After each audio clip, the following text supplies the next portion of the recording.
Si la France entre en guerre, il n'y aura pas d'élection présidentielle. Ceux qui veulent la paix, comme Machiavel, pour maintenir un peuple dans l'obéissance et le silence, inventez-lui un ennemi, faites-lui peur et dénoncez ceux qui veulent la paix comme des antipatriotes et des ennemis de la patrie. On y est.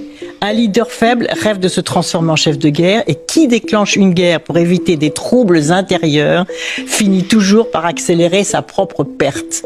Donc là, il y a deux hypothèses. Soit Emmanuel Macron, qui, au terme de la Constitution, le chef des armées, était au courant de la déclaration, et à ce moment-là, il doit s'expliquer, soit il n'était pas au courant, et à ce moment-là, le chef d'état-major doit démissionner.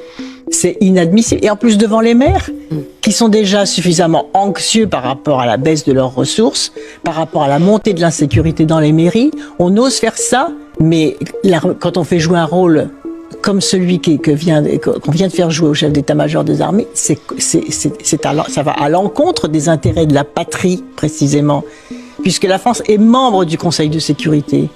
Donc la France, elle doit être acteur de paix et pas acteur de guerre.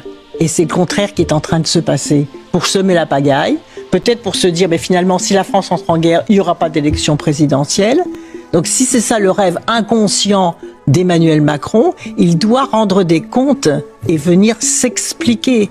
Et l'Assemblée nationale doit se saisir de ce problème pour savoir exactement ce qui se passe. On n'a pas le droit de faire peur à une nation tout entière.